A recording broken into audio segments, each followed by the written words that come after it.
go. Welcome, everybody. This is the Parks and Recreation Commission meeting for March. And to start off, we'll do a call to order and a roll call. So we're officially beginning the meeting and we'll take roll call. I am here, Chair. Commissioner Kerr. Here. Commissioner Frazier. Here. And Commissioner McLeod. Here. Oh, you are there. Very good. Thank you. And Commissioner Christensen. Here. Is here. And I see Commissioner Stackhouse. I'm here. I'm on my way there too. Okay, great. We'll see you soon. And I see we also have Councilmember Anthony Garcia. I'm here and I'm soon to be there as well. Very good. Everybody's on their way. Awesome. So we'll get into the land acknowledgement. So there. The Flagstaff Parks and Recreation Commission humbly acknowledges the ancestral homelands of this area's indigenous nations and original stewards. These lands, still inhabited by native descendants, bear the mountains sacred to indigenous peoples. We honor them, their legacies, their traditions, and their continued contributions. We celebrate their past, present, and future generations who will forever know this place as home. And I hope that you all have had a chance to review both the last two meeting minutes for the last two commission meetings. And if so, does anyone have any comments or adjustments they wish to present? If not, we can take a motion to approve. I'll take motion to approve. We got a motion to approve. Do we have, can I get a second? Motion for both sets. Let's Do I need to- do one at a time. Okay, I'll do that. So January. got a motion to approve the January meeting. We have a second. Second. You. Commissioner Frazier has offered a second. So all in favor of approving the meeting minutes for the January Parks and Rec Commission meeting, say aye. Aye. Aye. I don't hear any nays, so we'll mark those down as approved. We'll move on to the February, our combined Parks and Recreation and Open Space meeting that we held last month. Again, anyone has any comments on those? Feel free to present those. If not, take a motion to approve. I'll make a motion to approve. Okay. Anyone want to offer a second? A second. Thank you. All in favor of approving the February meeting of the Parks, Recreation, and Open Space meeting, say aye. Aye. Aye. Aye. Commissioner Stackhouse?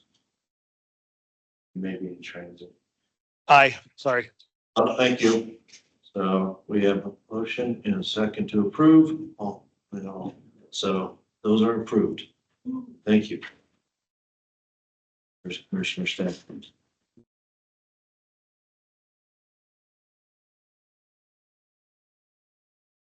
All right, next item is for public comment. If there you have any members of the public on board, this portion of the meeting is for items that are not on the agenda. The commission cannot act on items presented during the public participation of the agenda. The commission is prohibited by the open meeting law from discussing or considering the item until the item is officially placed on an agenda. Please limit comments to 5 minutes if we have any. See that we have any members of the public on, but do we? Yes, going once? Going twice. I don't see anything. So, all right. That brings us to our discussion items.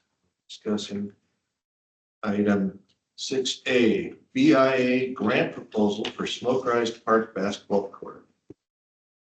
Hi, Hi. Oh, my name is Danielle Fouché. I am a resident of Smoke Rise neighborhood, and I also am a designer and public artist.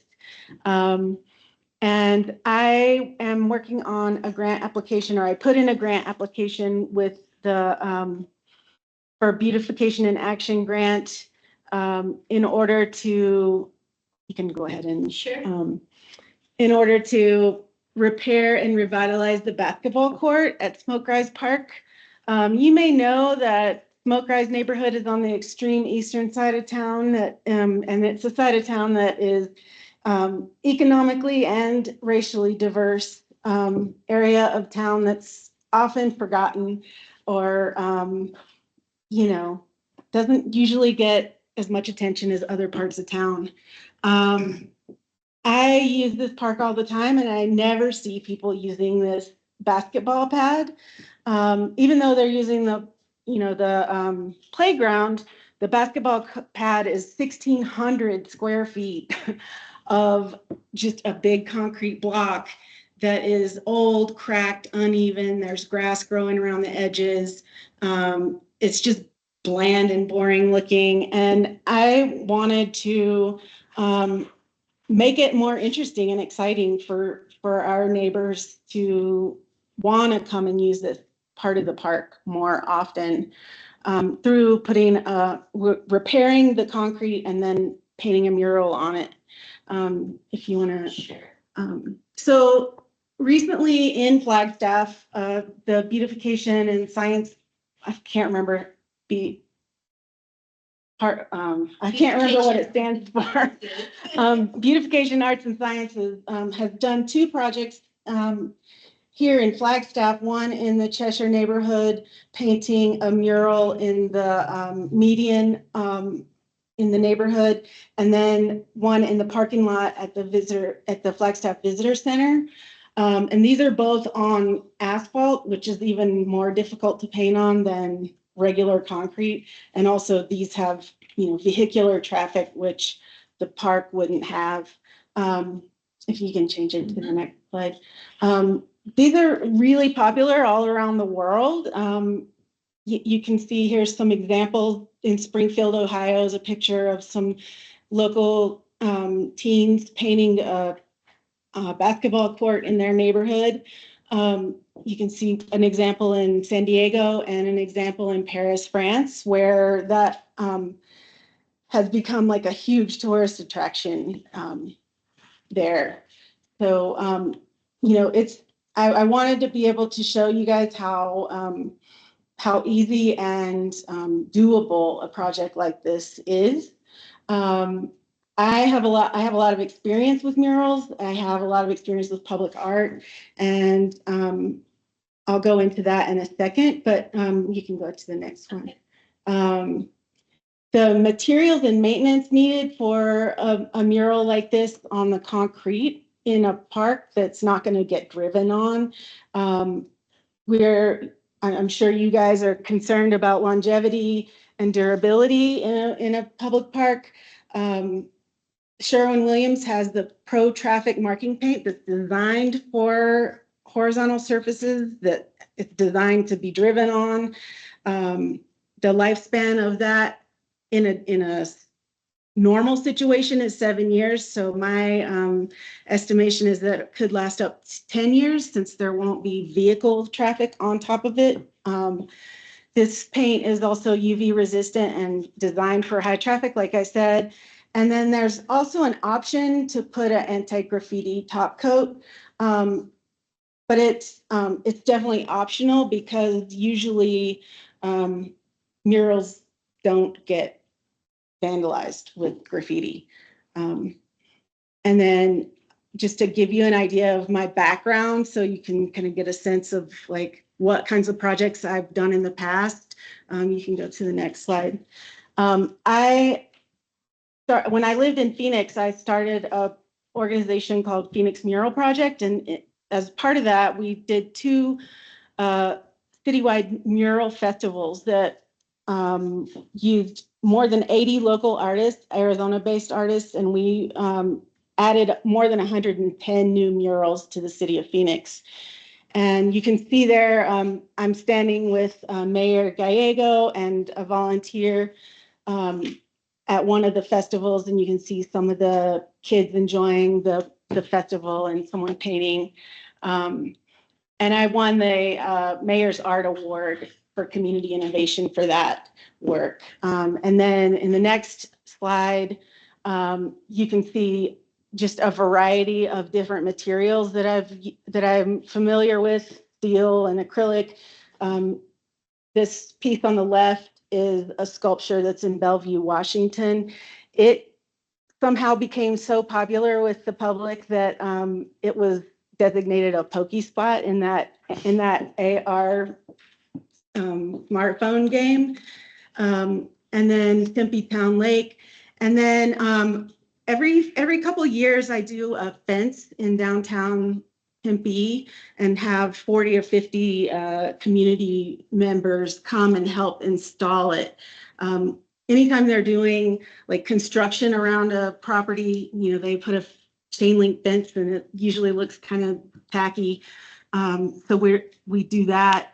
I'm about to do one in April 13th down there around a empty lot that they're turning into kind of a wildflower park. And so we'll have all kinds of volunteers down there to put that fence in as well.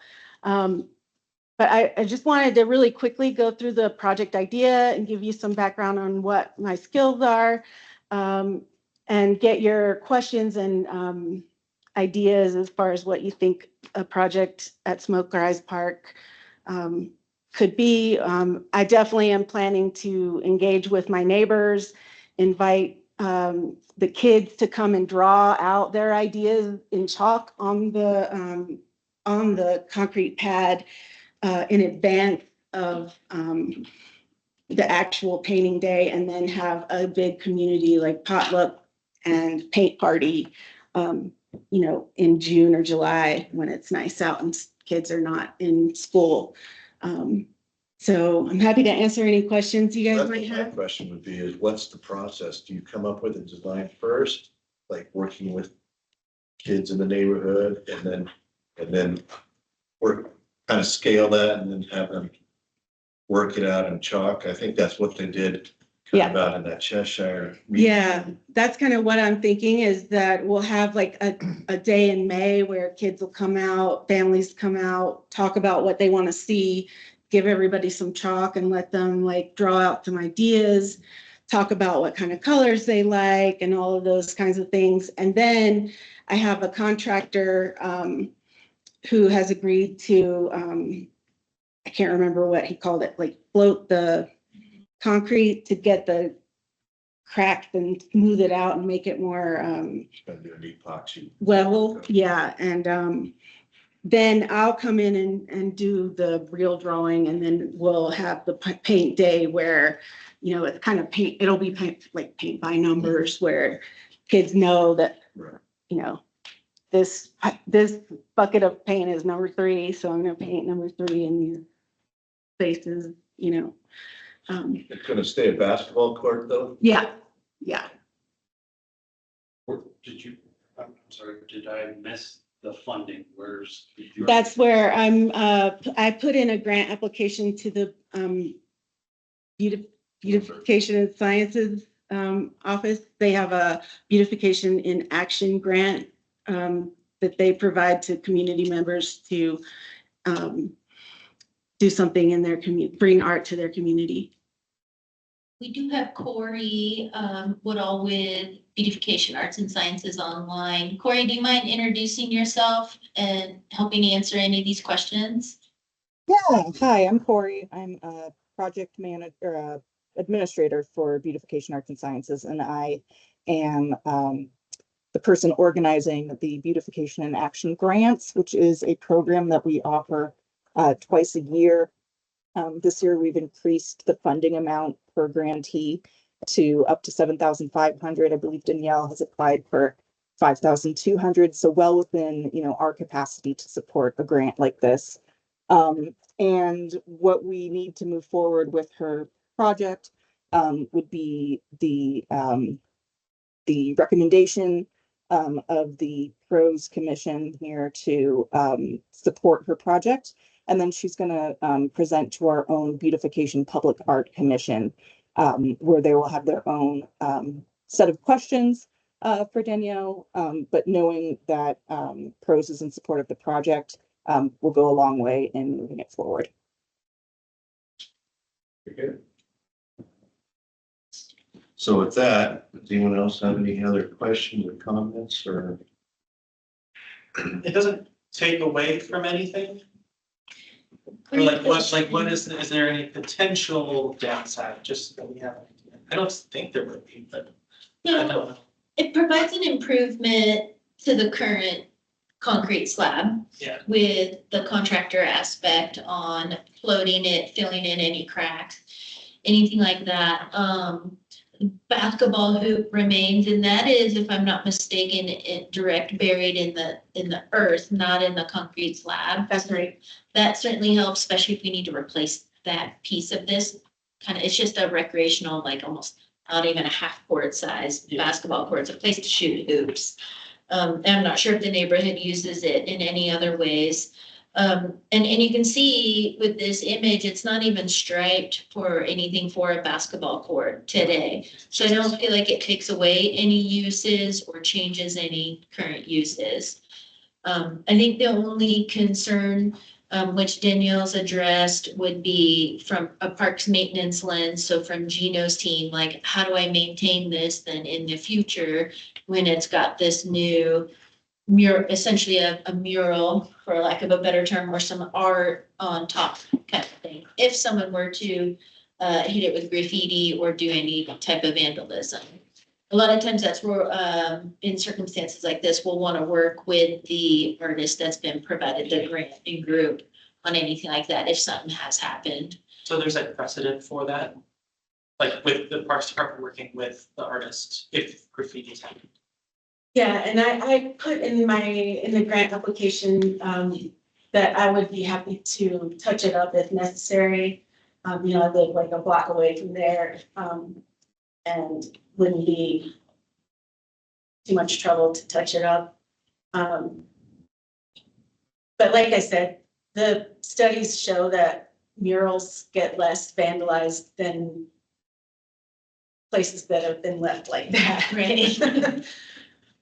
Are there any other additions like site furnishings or even integrated into the mural itself?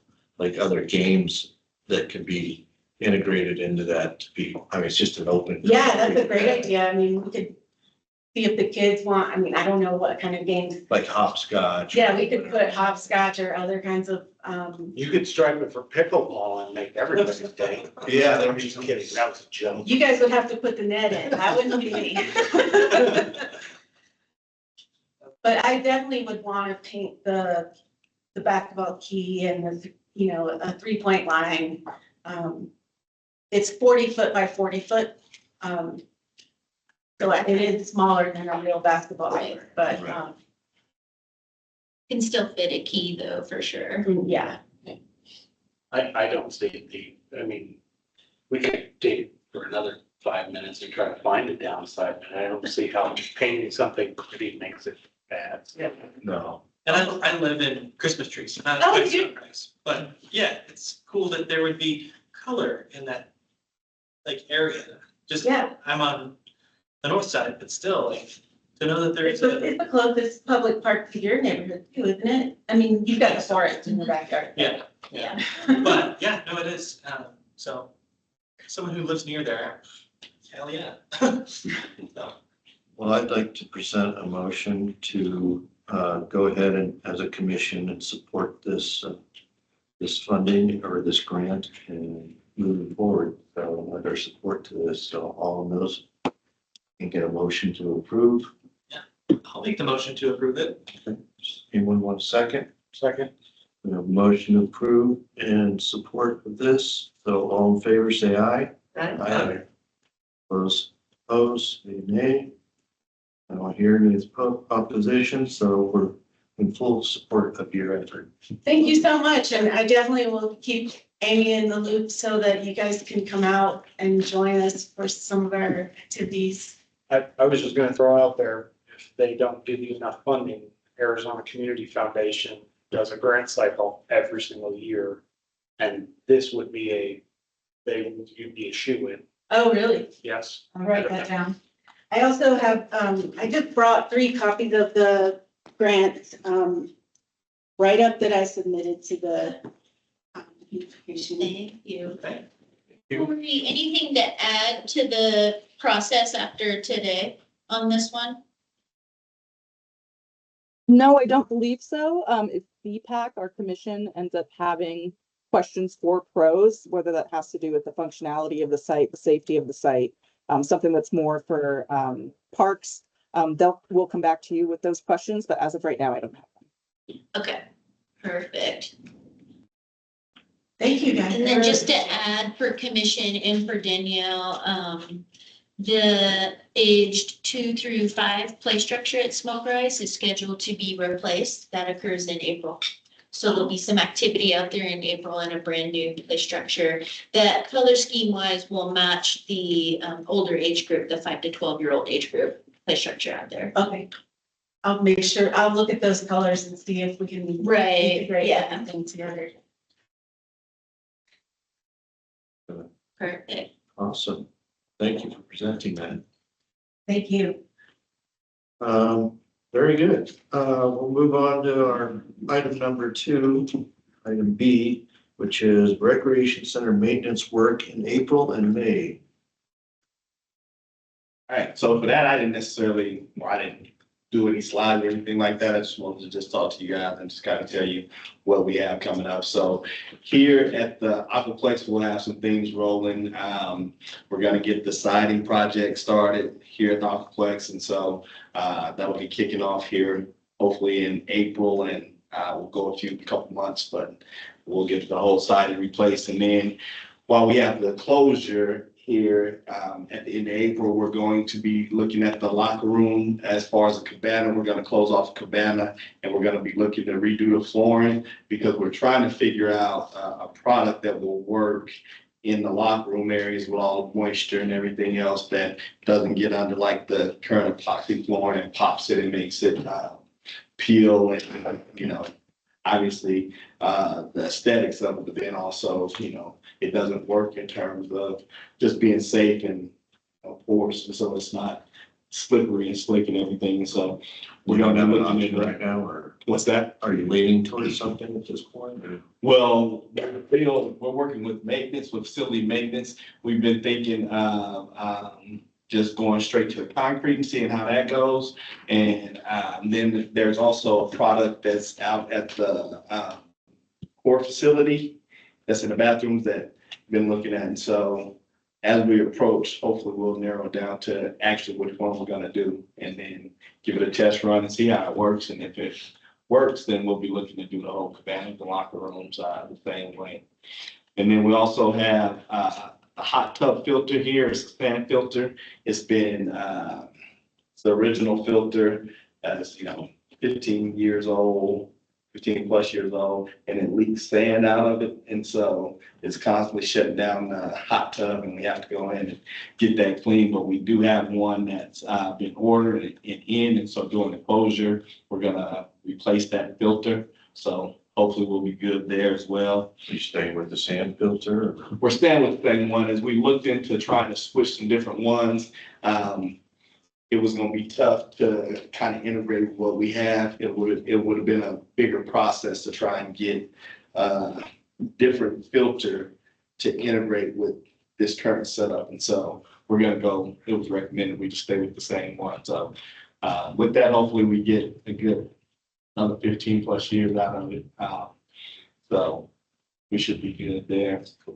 Then over at J Lively, we're going to be doing some floor replacements. We're going in front of council tomorrow for consent.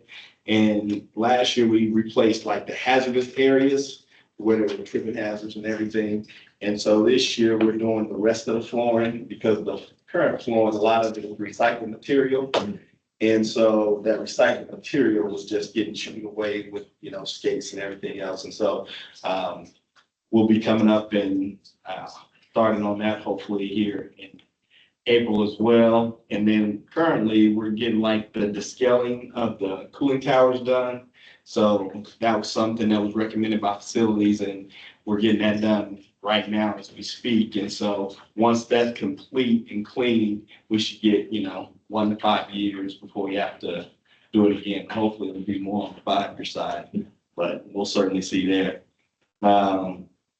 Over at Hal Jensen, we're gonna be getting some more security shutters. We have one that's not functioning at all and some others that's been malfunctioning a little bit. And so we're looking on the east side of the facility to get the security shutters replaced, and then as well as the big rolling security door.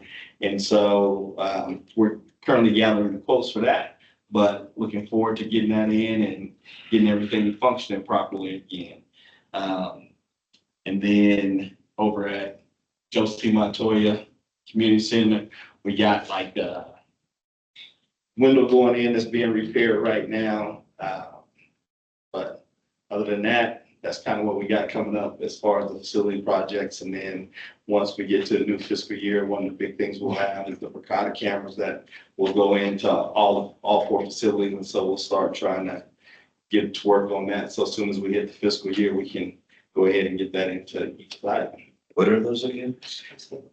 The security cameras, Verkada. And so we're going, we had at Hal Jensen and the ice rink, we had Hike Vision or Hik Vision, however you say it. And it was deemed through IT that those were unsafe. They had China was able to. Corruption issue or cyber attack issues. Yeah. in them. And so it's been a push for the city to all go with Verkada. And so the rec center is going to be outfitted with Verkada coming up here, when we start from the fiscal year. So that's kind of the main things that we have going on as far as with facilities and any maintenance projects that are happening. So will the Aquaplex, while the siding project is going on, will it be closed completely? It will not, other than the annual closure that we have. So we have an annual closure where we come in and we'll do like deep cleaning. We'll do any projects in. We drain the pool, try and get the pool scrubbed down. And then during that time, that'll be the only time it's closed. The rest of the time, we'll have stuff fenced off and we'll have access points to get into the facility. Okay. Anyone else have any questions for Tyrone regarding that? Okay, replacing, you're saying siding, right? Yeah. Correct. All the way around? All the way around. Wow. All the way around. Yeah, the full exterior. Yeah. But the same like color material, same material itself, different.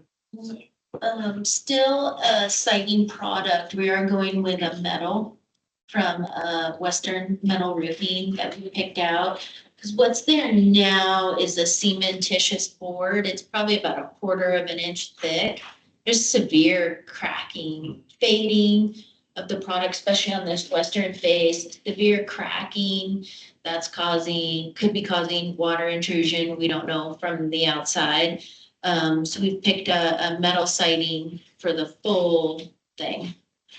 Was there a warranty on that initially?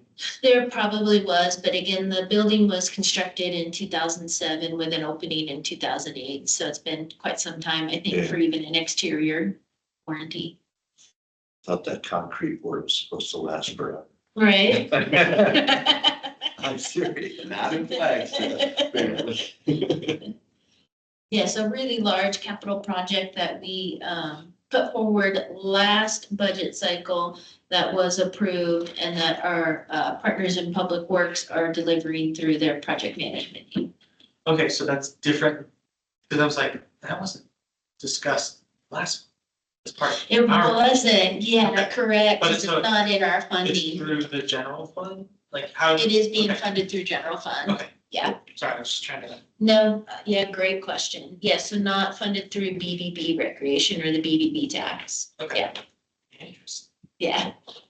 Okay, cool. Yeah, that was a big project. Any other commissioners have anything in regards to this topic? They'd like to ask or state? No, I think we're okay. Very good. Thank you, Tyrone. We'll go on to item C, update on sport courts at Bushmaster Park. So just like Tyrone, I don't have a presentation. I think we've seen this multiple times. So just to keep the commissioners engaged, so throughout the months of October through February, had an alternate design done. We have looked at that one before, just the site plan of it. So we have 2 full construction designs of the sport courts at Bushmaster Park. I do currently have right now one of the city's JOC contractors taking a look at the plans to see if this is something that can be done through JOC, because that could enable us to start quicker. If not, this week, an invitation for bids will go out to the general contractor public to provide a bid for. JOC, Job order contracting. Okay. So the city has both horizontal contractors and vertical so they've already gone through a procurement process to be what's called a JOC gotcha. with the city. Those contracts do have a limit of $2 million per contract. So for example, the Aquaplex siting project is with one of the vertical JOC contractors doing that, and it's under that dollar threshold. So kind of doing 2 different processes at the same time, hoping to get there. We know ideally the construction project itself is probably about 4.5 months to 5 months with no weather delays. Who the heck knows what could happen on weather? So we really need that full season of April-ish all the way to October to complete that project to be safe. So I'll keep the commissioners up to date. I'm gonna guess with our meeting next month in April, there'll be more finite, whether if it's being done through JLC or through an invitation for bids. So the 2 plans, is that the original set and then the value engineered set? It's the original set and then a completely different layout set. Okay. So I can't even really say value engineered on that. Yeah, Yeah. but I remember you doing away in one of those with that like promenade area or something. There's still a central concourse, and it'll take me a couple minutes to pull up both those sets and go to the sheet of the actual site plan. There's the original, and then the new design has the 8 pickleball courts together, then the 2 basketball courts, and then the 2 tennis courts. If you're just plan view, just profile view, taking a look at it. Still with a central concourse, if you will, but not importing a significant amount of dirt like the original plan had, 4 feet of dirt coming in. Because when you go out there, you don't realize it, but it does slope fairly significantly to the south. And the 8 pickleball courts, those are together in the second set of plans? They are. Whereas in the first set, there was like a separate 2. And 2. Yeah. Mhm. Yeah, so less corners in a way. Yeah, well, a lot easier to do post-tensioning if you're doing that as well. Correct, and fencing and everything. Yeah. So yeah, again, hopefully this week have an idea from the JOC contractor with the city that is familiar even doing sport courts, which is nice. And if not, then it will be an invitation for bid, which is just another term for a hard bid or a bid for anyone to bid on. Lost somebody, we'll bring someone in. There we go.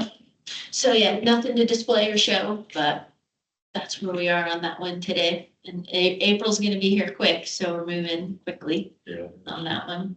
Does anyone else have anything like to comment on? Soon you won't have to have updates on this. Right. Construction updates. So, Yeah. that was- We'll have our commission meeting out there once they're all done. right, Yeah. there you go. Play around pickleball. All right, thanks, Amy. That was a good update. So it's exciting to see that moving forward finally. Yeah. Very good. On to Highland Mesa Park update, Okay, I'm gonna share, which I'm gonna I don't open know up if you guys 2 knew, that was the items. official name now. It does, so I'm gonna open up What's the 2. terms now, Highland? Yeah. Okay. 2 items. So this is what we used to call, ooh, I had a feeling it'll take a second here to load, so apologize for those virtual plus all of us here. So Highland Mesa Park is what we used to refer to as West Side Park. But through a process, we now have a name. Let me get rid of some things here. So that way this is a little bit easier to see. So what should be, nope, it's not loading on your screen. We're gonna try and reshare this for our virtual world and in here. Okay. May take a second to load because it's a large document and some features may still pop here while we're chatting. So Highland Mesa Park is the name. Again, we used to refer to this as just West Side Park because it was a future park on the west side of city limits. So now is the name, yay. So we can refer to it as such. This is a concept drawing. This is from the community and neighborhood outreach that was performed through June of 2024 through October, both with virtual sessions, focus groups, and then also in October, an on-site kind of build a park or vision your park meeting on site, which was pretty neat, where we had about 30 individuals participate in that latter part. This all derived from that. So Highland Mesa Drive is the roadway there on the top of the page, which is kind of to the northeast, the way that the compass would flow. And then you'll see there's a dark line there. It's easiest to see where it actually lists it as the property line. So this 5.6 acres is within a tract piece, and that's just kind of a piece of undeveloped land within a subdivision that surrounds this. So you can see the actual property line is Highland Mesa Park. And there's features there that are outside of the city of Flagstaff property that are a part of the subdivision's tract. When you're looking at like the existing stormwater basin and some other items. For years now, there's been an existing foot that flows through this property that's still shown, demonstrated here and remains here. And then you can see there's an access point into the park that's listed as letter A on this map. And this might be easier to even look at a later date with the minutes. That's the access to the park. That's for maintenance. It's not a parking lot. It's not anything else. It'll more than likely have a gate at the top of that, and it's just for maintenance to get in so we can perform our maintenance when the park is developed. There's a spot there for letter C for portable restroom units, just like all of our other neighborhood parks seasonally has portable restroom units with them. There's some natural features that remain with this because there's some rock croppings within this space. A lot of the trees remain where they are today, which is kind of neat. We heard that a lot from the neighborhood about keeping this as natural as can be. Some other things that the neighborhood wanted, they understood all parks may have a ramada to rent for picnicking or hanging out. They're gonna have a play structure for the 5 to 12-year-old group, a play structure for the 2 to 5-year-old group, or somewhat age specific for those. Swing sets are big for all ages. I challenge the neighborhood. I'll still go swing anytime on the swing set. My kid topsy-turvy, but that's okay. Some other things that were wanted was like a looping trail. A lot of the neighborhood liked what we have at Buffalo Park, where there's this 2-mile loop. They know that, and there's even benches along it or workout stations. They wanted something like that because that can be done and still keep that natural feel. A lot of the neighborhood wanted a bark park. The space, quite honestly, is used as such today. When you've got just like a open wooded space like that. So there is a bark park is shown that is with letters P and Q. And then there was a lot of desire to have some type of community garden space or pollinator space. So both of those are labeled with letters M and N. Some type of multi-purpose sport court where you could shoot hoops, you could stretch if you wanted to, you could do yoga if you wanted to, you could hopscotch, foursquare, you name it kind of thing. I know what's drawn on here. It resembles like a half court, but it can be many things besides that. So we made sure to express that to the neighborhood. There are exercise pieces along that looping trail. And then that thinner looking brown line, that would be more of would resemble like a 4 foot wide, like bicycle track, still aggregate, so still natural, so still looks like dirt. But there's a lot of terrain on this piece, so some fun, I think, whoop-de-woos, and then that can get you back around to that larger looping trail. Letter R is a turf play area. We do not have reclaimed water to this side of actually city limits at all in this kind of very due west. So we wanted to propose to do a synthetic or artificial turf, because why take potable water to water grass? That can, there can be both opposing pros and cons and opposing and approving ends to that. We're aware of that. I do think that there's one resident in the neighborhood that it does not like the artificial turf. That's okay. But from a parks maintenance lens, we would not feel good watering that much space with our precious potable water. Not that reclaim's not precious too, but just didn't feel right. Didn't feel like the right thing to do. We also needed a good clear area to do artificial turf, because when you've got a lot of ponderosa and spruce in the area, those pine needles are gonna drop in that turf space, then it's not that friendly. And there's some walking barefoot's not happening kind of thing. So this was also an appropriate place to do that because there's already a clearing there of trees. We do have a chance with letter Q. It's called a ninja course. We have a grant opportunity to get a ninja course. It'd be the first one in any of our park systems. Meant for, that's stated for ages 13 and above. So a little bit different than like an outdoor gymnasium or fitness equipment, with a little different skill level to it. Usually these colors are like bright red. We asked, could we do custom colors so that it blended in? And that was a yes, of course, because that didn't feel like if it was bright red, it was going to meet that natural look and feel that the neighborhood wanted. There's also some other unique things that we currently don't have in any of our park system.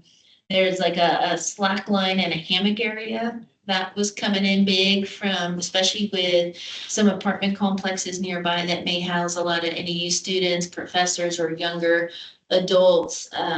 Just to have that space, just to be able to go. And that's pretty simple to do. So instead of tying those devices to trees, we can just put up probably 4-inch by 4-inch or even 8 by 8 steel posts, and you clip in there, including for the slack line or your hammock.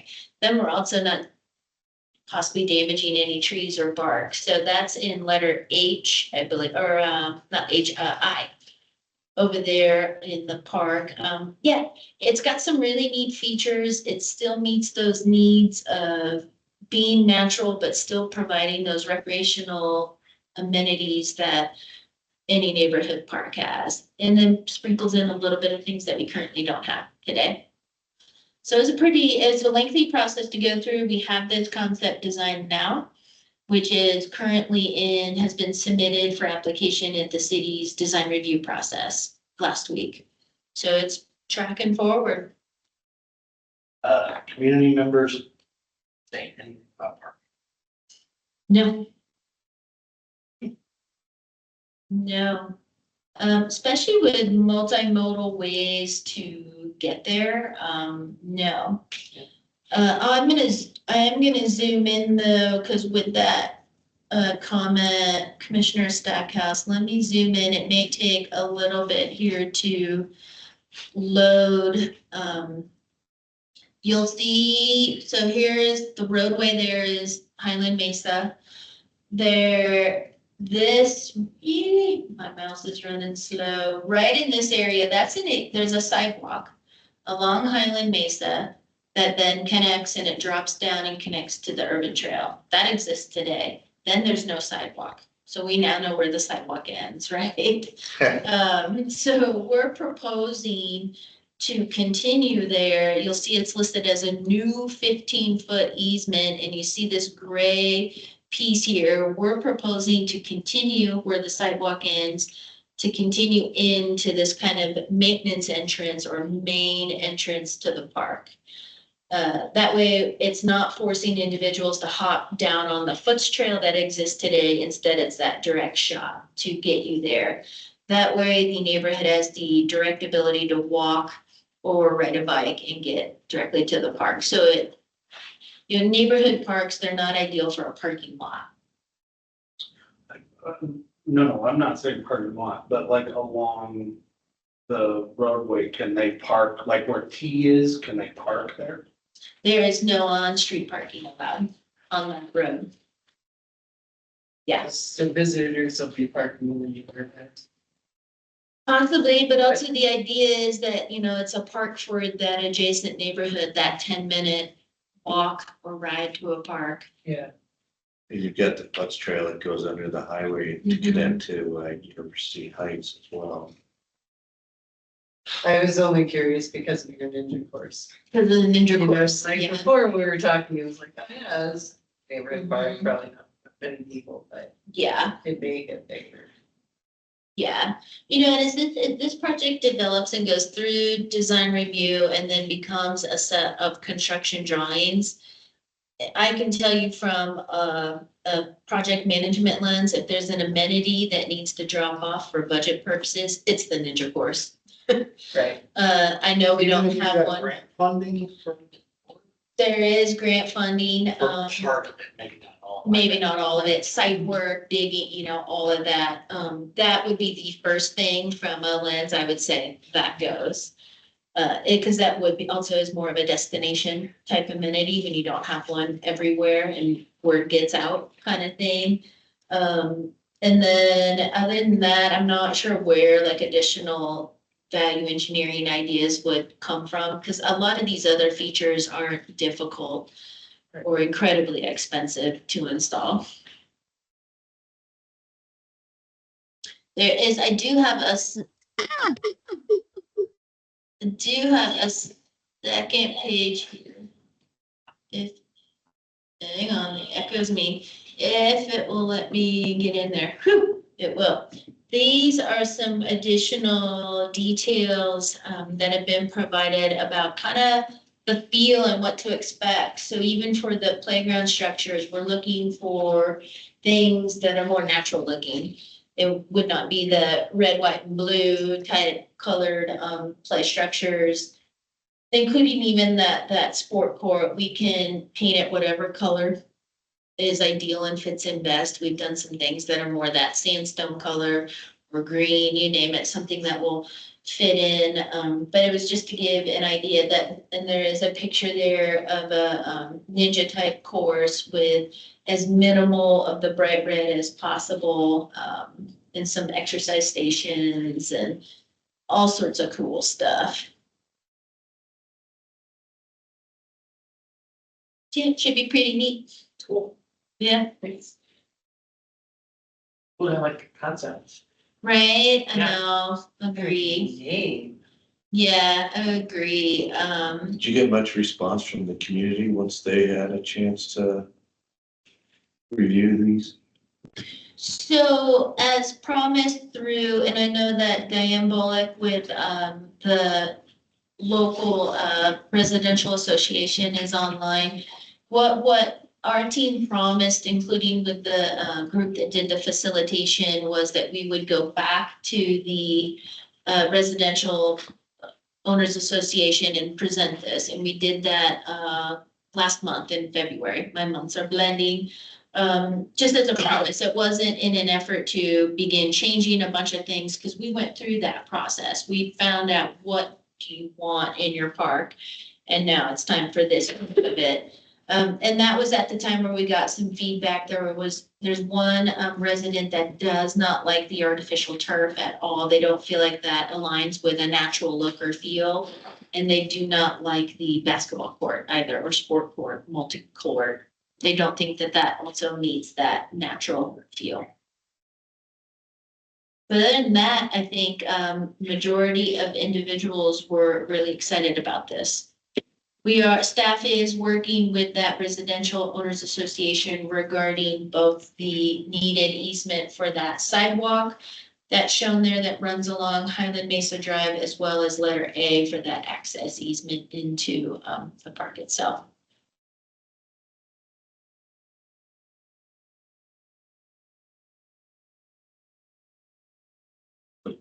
Anything else? Any commissioners have any comments or questions?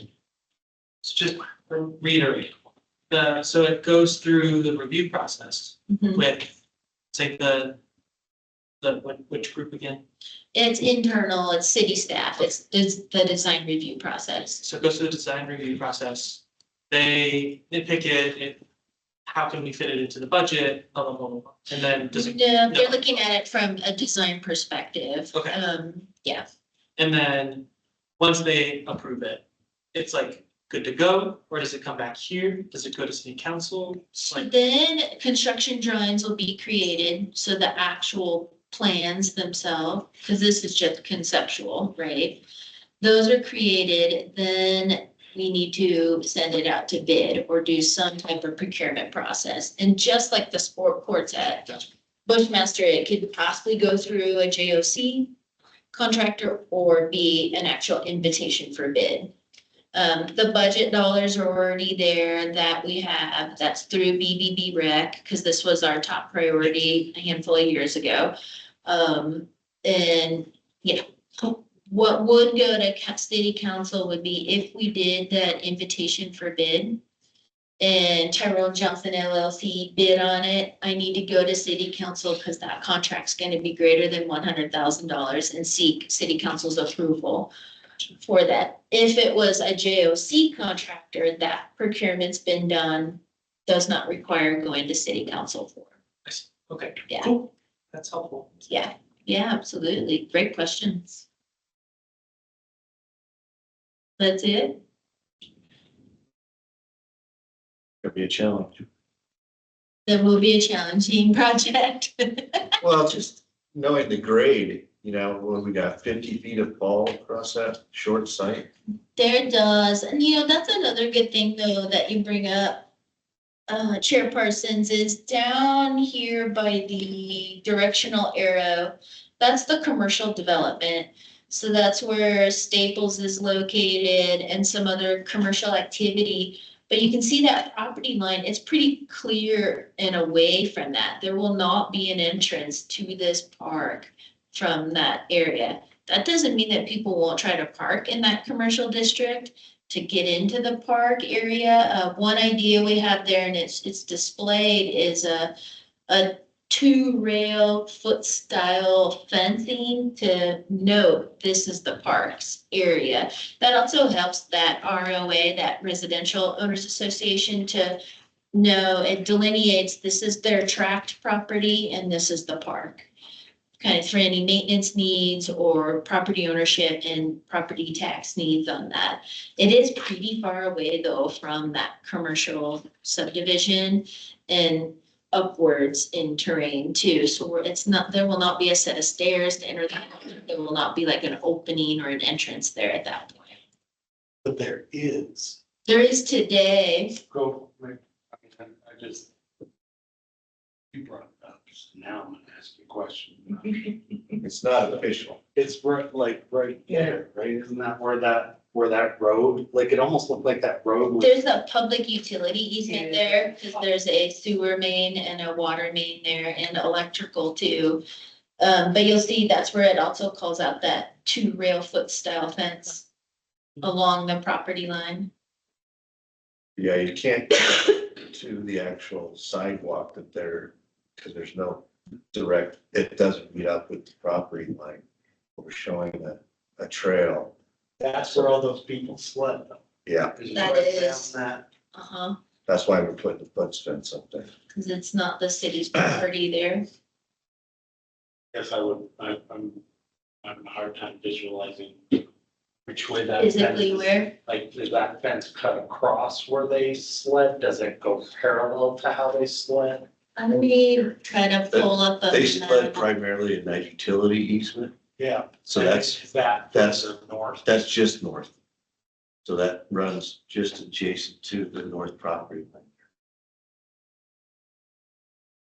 I can try and display that on a map here so everybody has an idea of what we're chatting about. Cause there should be a back shot up there. Okay, let me share this. The reason I bring that up is because we listened to the Ponderosa Trails people talk about when they're sledding back there and it just clogs Ponderosa Trails. Mhm. And so I just, for the sake of these nice people who live here, I just, I Right, don't know, I want to bring it up because I'm like, is that gonna, are people gonna come from Phoenix and either park down here or park in that neighborhood and then access all this and clog that neighborhood? they may, right where this cursor hand is, that's pretty much the corner of the city's property there. So the. And then it goes straight up. This is a public utility easement, such as an easement within that residential owner association's tract. So that clearing and that, all of that in there is the ROA's tract, not City of Flagstaff property. Gotcha. But they've already been clogging up that area, right? It wouldn't, you putting a park wouldn't influence that Right, positively or negatively, see. and yeah, I mean, these are photos from when I think the veterinary clinic was under construction. But yeah, that whole clearing there is not a part of the City of Flagstaff property.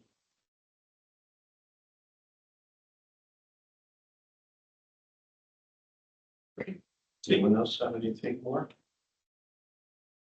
Thanks, Andy. That was a good presentation. Exciting stuff. We'll move on to the Cleo Murdoch Neighborhood Park. This one, I'm gonna show a couple images. So this was, let me get this into big form here. These are just some images that I was able to take of the park itself. So this is the Cleo Murdoch Neighborhood Park. That is where that was a block grant funded project that pros delivered for the city. So there was there's the Murdoch Center, or the Southside in the Southside Community Center, same building. And then just directly to the north of that used to just be like a grass space and some other spaces. And then there was this outdoor chess table, that's the black and white pavers there on the ground. That I believe was put in, I want to say in 2016 or 2017. And then just directly to the west was one of three Butler Avenue sitting areas. So a part of the whole block grant project was how can we absorb that sitting area and then take this northern piece and create the Cleo Murdoch Neighborhood Park. So here's some pictures of it. So there's a little bit of an expansion with pavers around the outdoor chess table, 2 concrete chess tables with stools, very similar to a larger city environment. If you've ever seen those where chess or checkers or anything can be played. A storage building was constructed. It's to resemble a rook chess piece. And then there, sign was put up. Why do you need 3 seats to play chess? You know, What's for people playing and love it so much? correct. They're just extra, it's just extra seating and then there's a Watch other bench. People play chess. That's the referee. They do. If I see 2 old people at the park playing chess, I think I'm gonna watch them. Right. It doesn't make it awkward. No, they love it. They do. The Murdoch Center also has the large chess pieces to play on the black and white. So this now provides 3 full playing areas. They plan on hosting chess tournaments, camps, you name it there. That was a part of it. The left image is a Clio bicycle rack, custom rack that was designed. Some more images of the chest space. If you were looking at that Rook storage building, then there's some pavers that extend there. There's a grassy area, a dog poo station, some autumn maple blaze trees on the left. On the right, bordering the north side of the building, are fruit edible trees. That was the direct request of the Murdoch Center to have that, to provide any fruit to any of the neighbors. And then there's also a walkway, and that low wall there, you can just see the vertical part there. That is a seat wall taking you all the way down to the chess tables. That way people have a place to sit. So some of the intentions on delivering this park are, we will be, so soft grand openings happened. Soft opening, park exists today. It's gonna be awesome. It's gonna be amazing. There was a lot of cleanup in that sitting area, space 2. A foots railing was put up to kind of enclose the park and say that, show the park goes this way. It comes off Brannan Homes, not off Butler Avenue. Some of the seating that was in that former sitting area is gone, because we were able to create different seating experience at the actual park portion of this. And there's a future art sculpture that's happening through Beautification Arts and Sciences. I know that they're in the middle of that right now. That will be added in that former sitting area. And then the intentions are to do a larger actual grand opening, and working with Deb Harris and Kingata over there. What we're planning to do is the week before Juneteenth, do like Wednesday concerts in the park at this grassy location, which would be really cool to do. Obviously, we've never done it there. It's a brand new park. Thursday, I believe the group wants to host a chess tournament on site, and is engaging like NAU and I think maybe city leadership and county leadership on a challenge on that. Friday is their annual gala that night, and then Saturday night, I think, or Saturday in the morning, might be doing some type of like neighborhood bicycle parade for the kids, and then some additional festivities that day. So that the group was like, let's get this thing open. It's the soft opening, and then we're gonna do a really cool June grand opening. So we can expect that. So this is a actual park in our system. So we now have 28 parks. So Highland Park cannot be the first new park now since 2003. This is. Technically, yeah, it's really cool. Go check it out if you can. It really beautified the space. There were some improvements along Butler too, weren't there, as part of this? There's 2 other sitting areas along Butler that were demoed and removed, in partnership with, especially with FPD, as we try to mitigate the, unwanted behaviors on site. This third one became the rest of the park. Is it 100% done now, as far as everything planting? The and park? Everything? 100% done. Again, soft opening. It's open. It's completed.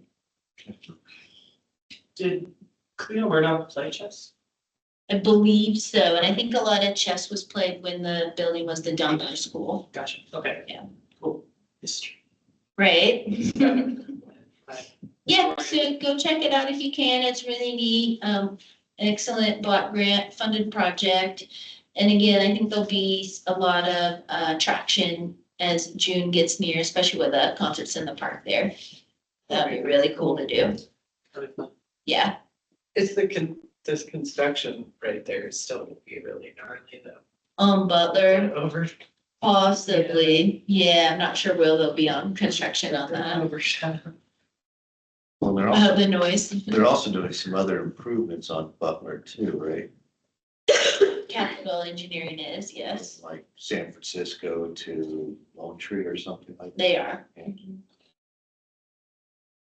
So yeah, entrance to this is off Brannan, so not off Butler, and yeah, go check it out. It's really cool. Really nice park. Looks like it. That was that. Nice. Thank you, Amy. Great. Very good. Well, Then we'll move on. We've got Council Member Garcia, you're up if you want to give us what's going on with the city council. Well, hello, guys. For those who I have not met yet, most of you I already have. I'm Anthony Garcia, a brand new council member, so kind of feeling my way through this process. Wish I could have came to your meeting a little bit sooner, but I've been visiting you guys online because that learning curve has put me into, double and triple meetings most of the times. But I have been staying pretty current with it, and I'm very excited to be a liaison for this particular group because you guys have a lot of projects coming up, Yeah, if I was here in 2003 till now, I probably wouldn't be as excited because there was, less actionable things happening. I'm really excited for the content of your guys' conversations, the little things that you guys are bringing out during the meeting, some of the stuff that you're, it might not mean much to you, but it means a lot to staff and it means a lot to me because I'm able to translate the message through what you guys are talking about. That being said, I don't have a lot from council yet. I'll work into that. But what I can't emphasize enough, and I know you guys have been bombarded with it, is the land availability and suitability study and also the CAP. What does it stand for again, guys? Code Analysis Project. Thank you. So we can ask the community to get involved with this, to fill out the questionnaires. Does it happen a lot of times to the general public? It's a mixed bag. But what we can rely on is you guys because of your amount of participation. So anything that you guys could do to add to that, and I just want to remind everybody, I know it's a little bit of a steep learning curve, and it is for me as well. We are at the part of the process now where we're getting the input. The future of our community's design is going to rely on this document. So if us in this room right now, don't put some of that community input into this document now, we're not going to be able to complain about it in 3 to 5 years where we're like, well, things still aren't working the way I wanted to see them. Well, now is the time. So I just wanted to share that with you guys one last time. Get your comments in while we still have an opportunity to on this thing. And if you guys see me out in public or you need to get a hold of me, you all can reach out to me at any time. I'm here for you, particularly the public as well. But since we work together, I want to be here for you guys as well. And I am amenable to mountain bike rides, sunsets on the peaks or whatever. Like my meeting room is where we like to hang out to begin with. Occasionally it's at the city hall too if you want a tour or something. But yeah, well, we keep talking about doing some these commission meetings out on site somewhere. So I can't wait. Maybe we could bring in some yoga. But that's it for me. In the future, I'll have a little bit more robust information from the city council. Thank you. Thank you very much. Awesome. Well, we're moving along pretty good. So on to reports, monthly highlights of parks, recreation, open space, and events. So I don't know if you all looked at the February newsletter, but it was kind of fun. A lot of trail use still. Always, every day. I don't know where some of those trails are though. I gotta be honest with you. Go check them out. I got to. So anyone have any comments regarding the monthly newsletter? You guys find that interesting at all? I like it. I like it a lot. I like it. It actually encourages me to be curious because like, the Clio part, I've driven by so many times. And I feel really bad because I'm on Butler and I don't even look to the right and I should. So I do enjoy the newsletter because it does prompt me to actually go on weekends and see some of our parks and a lot of our trails. Nice. Well, it's interesting to see, from the aspect of, what's being done at each of the recreation centers too, and all the programs you got going on. So I find that, because I don't hear about that a lot. And so Right. it's kind of fun to hear about that and see that you get so much participation, especially like with the basketball Yeah. and the hockey and all that. And I didn't know you had little walkers for the kids on the ice rink. Can be for you too. For some adults. It can be for adults too. It would be for me. I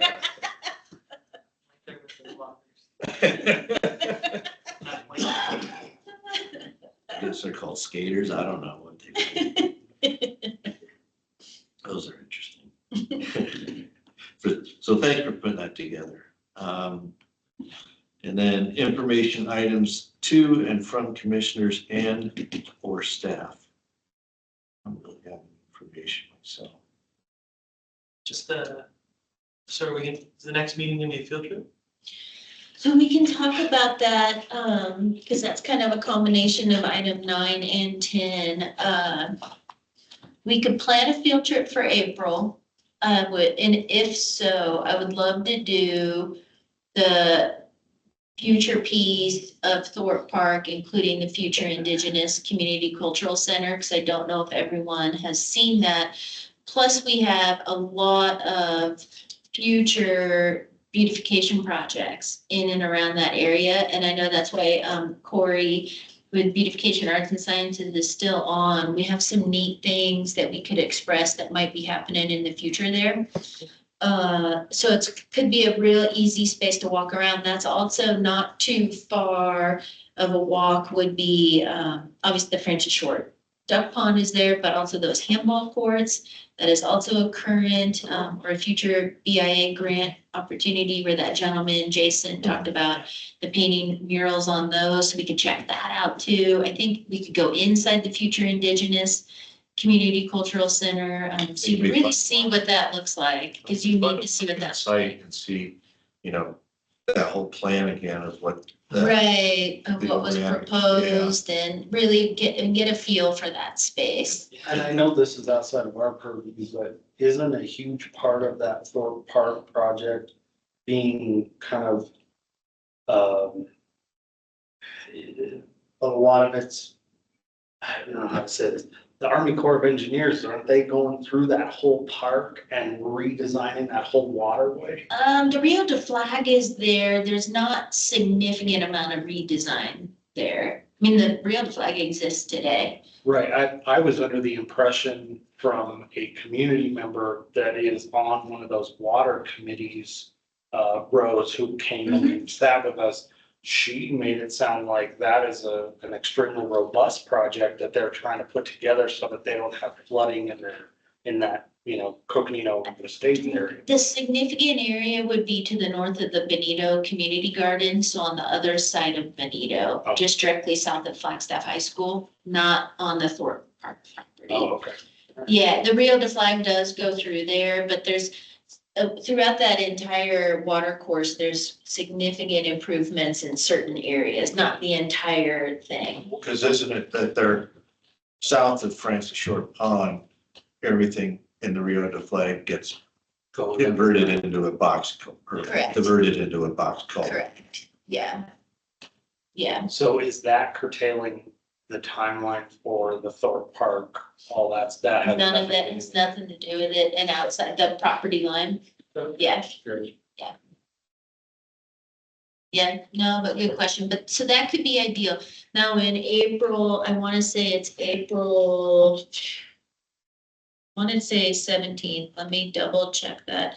No, April 21st. So we could roll the dice. You never know if there's snow. Or it could be cold. It's still 4 p.m., right? It just, or the field trip portion could be our main meeting. Trips maybe need to go. Yeah.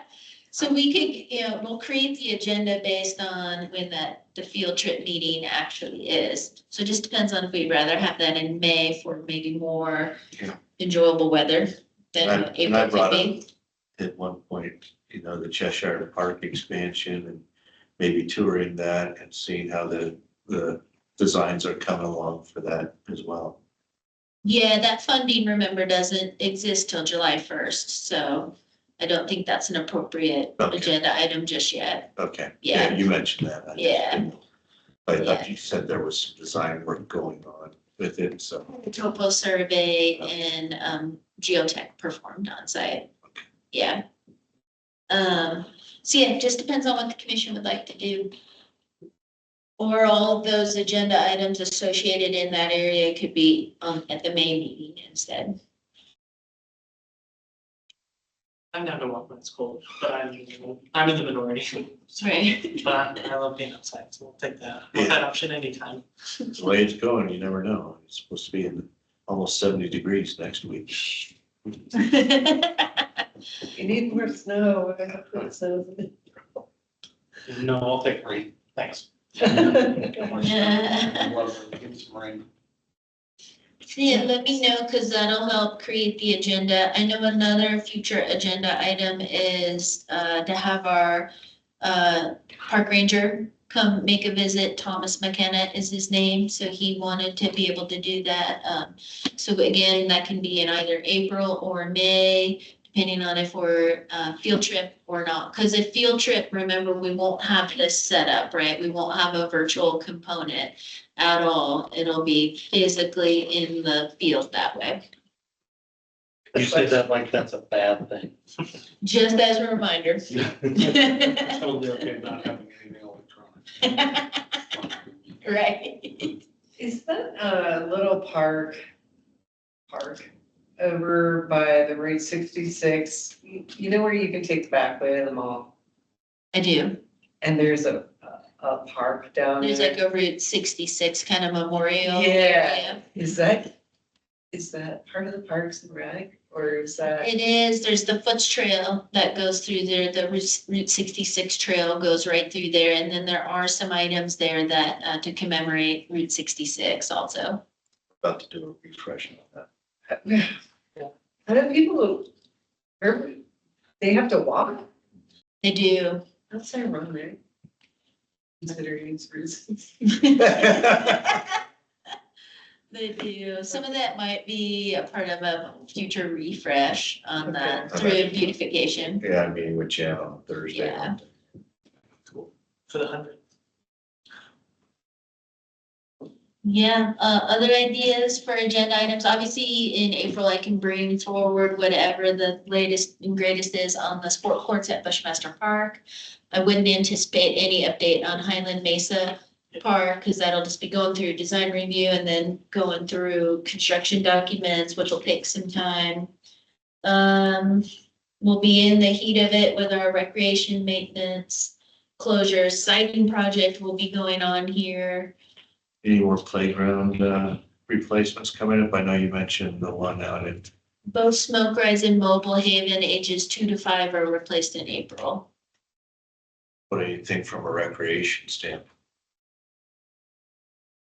Or as anything else that's gonna be happening? Yeah, or maybe Agenda item. any other spring things coming up as far as leagues, softball, With athletics. Athletics and stuff, maybe, as far as recreation goes itself, we'll be looking towards like our Parks and Recreation Month, which comes up in July, but we'll start doing a lot of work towards that.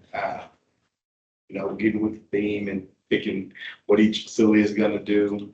And then just trying to think as far as the only leagues that we run now in recreation is just the youth basketball league, so we won't have anything like that coming up. Other than hockey, which is already going, we'll have some tournaments and then we'll have like the closures and everything, so we can kind of update you on what we're doing as far as with the closures. I see you opened up the racquetball courts there. We did. Now you need a racquetball. That might not be a bad one. I'll put that out to Crystal. And now that we're also getting closer to summer, events updates too, if there's any like. Right, so Concerts in the yeah, park. and then doing a call for musicians right now for the Concerts in Park series. And then all the private events have been getting their applications in, that the team permits for those. The Concerts in the Park would be the signature event that city staff host. Maybe April or May, we have the lineup, talk about that. Maybe, I don't know if they'll have the lineup by April. So, cool. Yeah, by May for sure, but I'm not sure on April. So what do you think? You wanna roll the dice and go with a field meeting April? Yeah. Everybody's in? Do it. There's I see one no. It'll probably change. doing that with the jinx, so it'll definitely snow. It'll snow or be raining. Bring you along. Christian's delight, you know. You know, it's, obviously you don't need to bring computers or anything, walking shoes, jackets. Correct, yes. All right, we'll try for that for April. I could probably include with that, the park, Thomas, the park ranger, also chatting with us, because as we're walking around a portion of the property like that, he'll be able to describe more of what his role is to do, and then we can save May for a bunch of other items if that works for everyone. That sounds Yes. awesome. All right, Awesome. Good meeting, everybody. Thank you. No one has any objections. We can go ahead and it ends to adjournment. We are adjourned. thank you, everybody online. I was gonna ask Andy,